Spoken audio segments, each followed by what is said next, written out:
Okay, we'll continue with Amina Krvavac.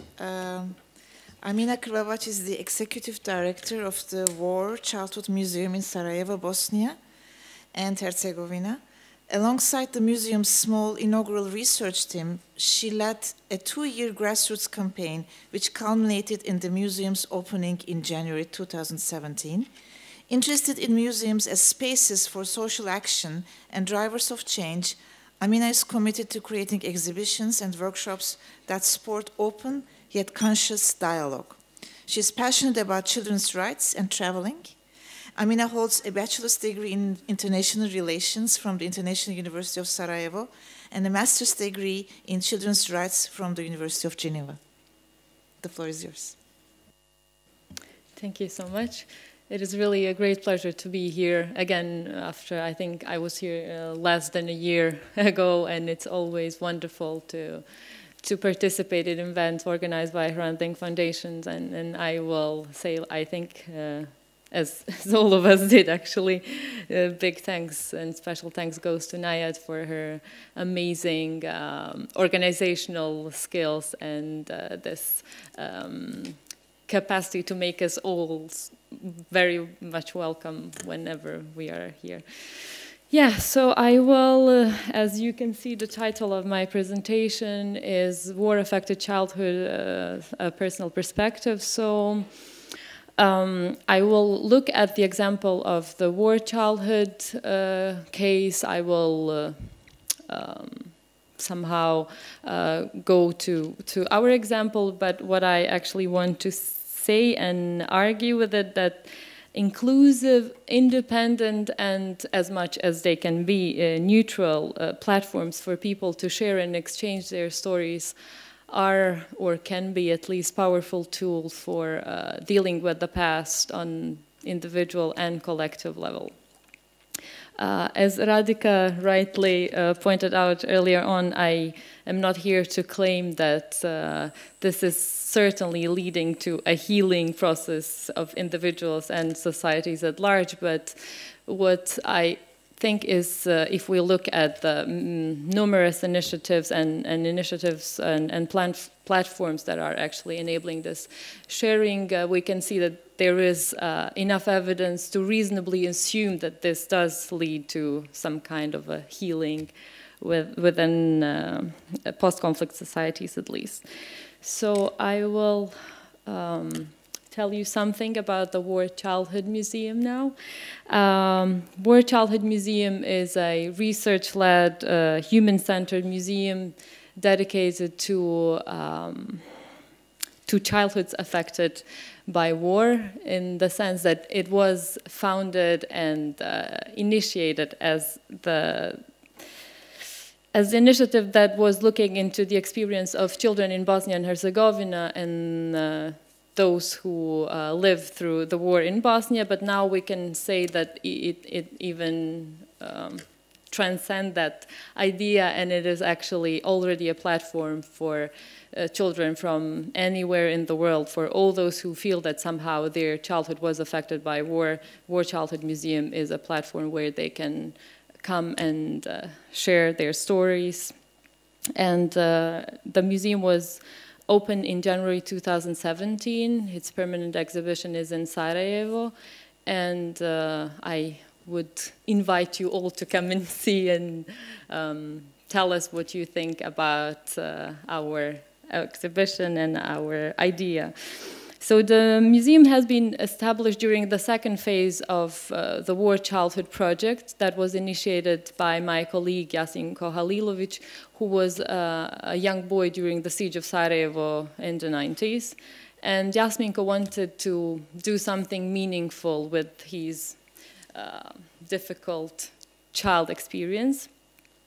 So he started editing a book of short recollections of all those who were children during the siege of Sarajevo, like himself, and he wanted to make a mosaic of short recollections that would also actually enable multi-perspectivity in talking about how was it to be a child during the siege of Sarajevo. And so as he worked with hundreds of now adults, at the time children and adolescents, and he was listening to their stories and experiences. He says that there was this eagerness, willingness of people to share more about their personal experiences, that people were actually linking their stories to physical objects that they were still preserving even 20 years after the war.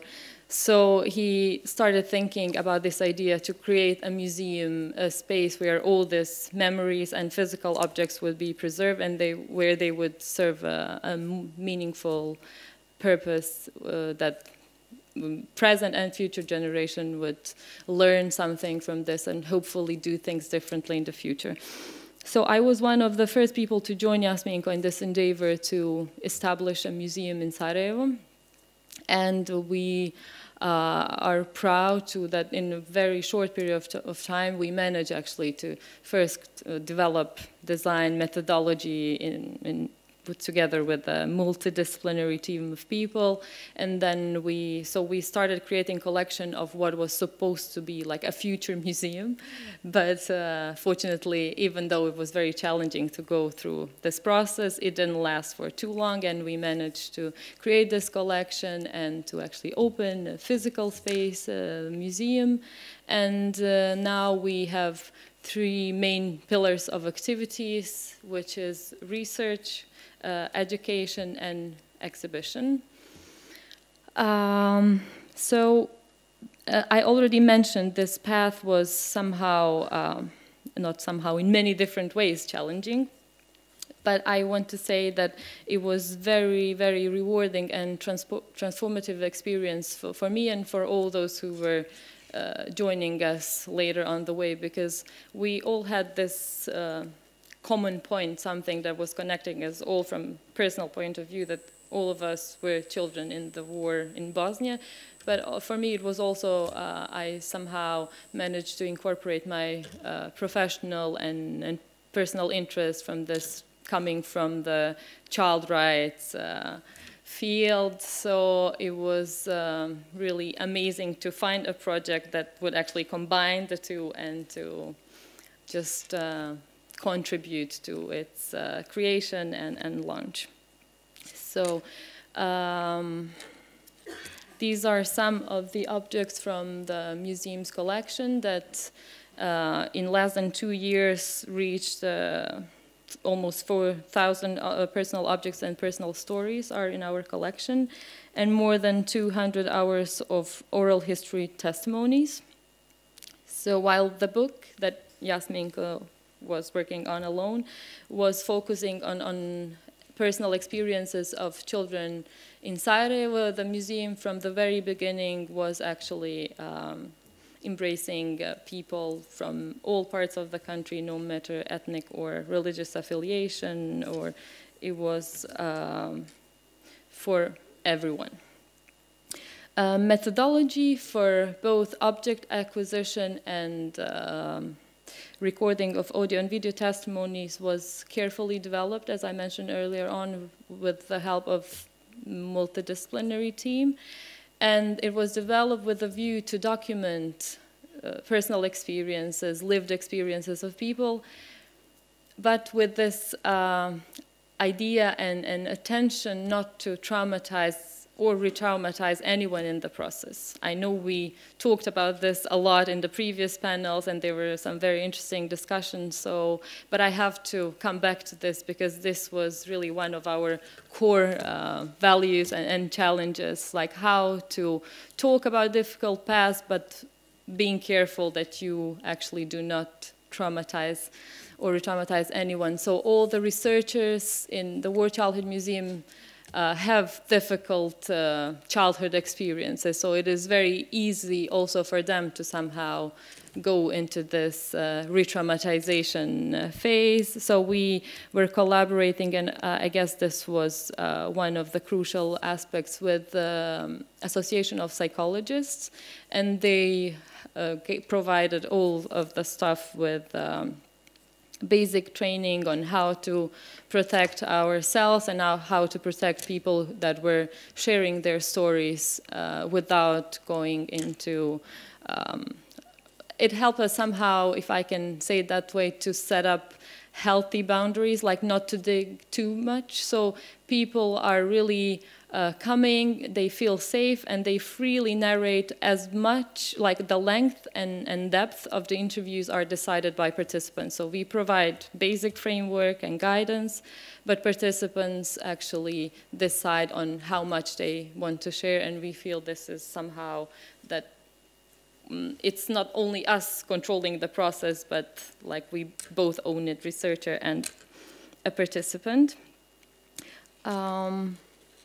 These are some of the people who share their stories.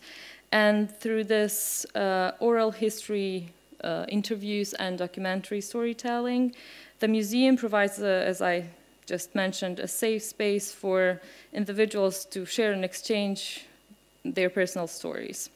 So even though war and its legacy is really omnipresent in Bosnian post-conflict transitional society, it is really like heavily misused by political elites. Its political rhetoric is really dwelling on these issues. And still, we were surprised when we started collecting personal stories that many participants came and said, I've never had a chance to share my personal story. I was just somehow put into a group in accordance to my ethnic affiliation, and somebody told me, this is your history. So we have three parallel historical narratives, and they hardly overlap. We are less than 4 million people, but we have 13 different ministries of education. We have 3-member presidencies. Amazingly cumbersome and complicated political and administrative system, which is hardly functioning at all, I would say. So in all this complexity, it is very easy for individuals somehow not to have a constructive or a safe place where they can just tell their personal story, and this is what all our participants are somehow coming back to the same and saying, oh, this was so much needed. A platform like this was so much needed in the society, as it is finally a place where I can just come and talk freely, and I won't be judged for thinking this or that, or for going through this or that. So people just speak freely about their personal experiences, and this participation in the creation or expansion of the collection of the War Childhood Museum is really often accompanied by this complex psychological process where people somehow feel that they can leave a burden that they were carrying for more than 20 years and feel that this is the start of this healing process that we, as I said, assume is happening. So now I will be, will this work? Sorry, just, yeah. Because here I didn't realize that it already started. So I will share with you just an excerpt like from one of the video testimonies from our collection, just for you to see like what kind of insight. Okay. We get through our testimonies. Kada imam sliku sad pred sobom, jeste posjeta bolnici kada je moj otac bio ranjen. On je bio ranjen 4. januara 1994. godine, on je bio na liniji na žuči. I u stvari ta posjeta je bila nakon što on već bio par mjeseci u bolnici, bio jako loše, imao je 38 kila. Čovjek od 40 nešto godina, bio je jako mršav i u stvari doktor Nakaš rekao mojoj mami da dovede djecu da vide posljednji put svog oca. I sjećam se da smo došli prvi put, tako da mama je nosila šarenu suknju i ušli smo tu prostoriju, moj tata je ležao, bilo je puno nekih cijevi i nekih sremenaca i u stvari meni to nije izgledao kao da je moj otac, ja sam se bojala tog čovjeka. I nije imao brkove, što onako bi bilo njegovo obilježje, uvijek imao brkove. Sam rekao, mami, to nije moj tata. Moj tata ima brkove. I vidjela sam da moj tata u tom trenutku baš bio potresen. on je meni rekao, to sam ja sam tvoj tata, kao samo je došao jedan mali majmučić, čukao mi brkove dok ne ozdravim. Kada ozdravim, kao vratit će mi, pokazio mi kuda je taj majmučić kao skakao. I u stvari, ja nisam žela da mi priđem i da ja sam se jako njega bojala. Jedini način kako me privolio da dođem tamo, rekao mi je dođi, imam nešto za to, izvadio jabuku iz svoje lazice. Ja sam prišla kod dijete za tu jabuku, pružila ruke i na taj način jednu stvar mene mogao da dodirne. Ja sam bila zainteresovana za jabuku. Njega sam se onako pričom bavila i znam da je on tada zasuzio i da mu je bilo onako pravo teško, pa mi je bilo dalje te neke strah. Međutim, kad sad razmišljam o tome, opet me privoli da dođem za njega i ispričao to na neki način koji nije toliko bio za mene strašan, nije rekao ništa, ne svoju povredu, ništa, nego nekako i te svoje brkove opravdao kako su nestali kad će se raditi. Onako, to je prvo sjećanje njega iz bolnice i jedino, jer nikad više nisam željela da odem u bolnicu. On je ležao jako dugo, je bio nepokretan, međutim, ja nisam nikad željela da odem.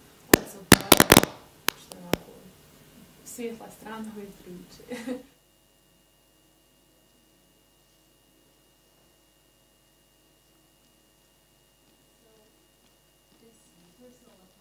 And this, thank you. They, as I said, may serve as a meaningful tool and provide us not just with this child perspective on war and conflict, but they also somehow, I will just speak about Bosnian context at the moment because this is where I'm most comfortable with. So if we provide a platform that is transcending ethno-nationalist divide in a society, and if we live in a society where this is almost impossible to do, we have to somehow look for innovative ways that would enable us to transcend this entrenched divides. And this is what I believe is the strength of the War Childhood Museum project, because this highly unpoliticized and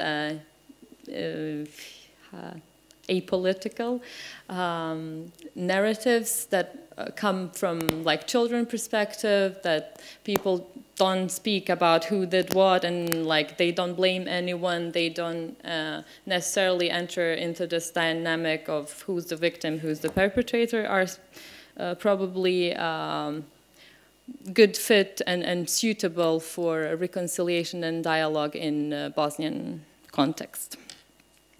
So when we look at the current situation in the world even, and when we read the Save the Children, let's say, latest report, that it said that every 5th child in the world is now living or affected by some kind of an armed conflict in the world today. So it really is an alarm, let's say, to start thinking about more projects that would look into war, armed conflict, and difficult situation, adverse situation from perspective of a child.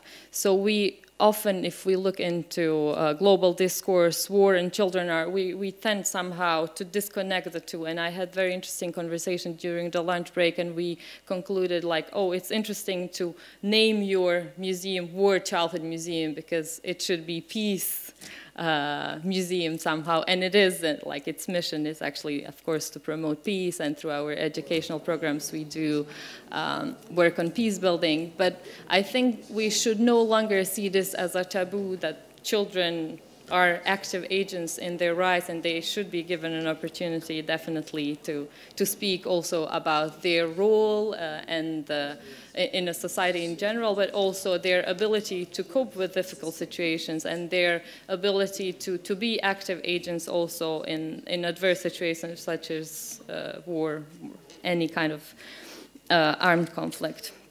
So when I read about children in war, I somehow tend to see this simplification, and because we always portray children, or in most of the cases, as passive victims only in wartime. Of course, I'm not here to challenge this idea that children are also victims during the armed conflict, but children are not victims only, and they are definitely not passive. So many of the stories in our collection and in this archive of video testimonies, they are telling us a lot about the children's ability to develop coping mechanisms on their own or with help, or like they inspire adults in their vicinity to help them create these coping mechanisms. Children definitely influence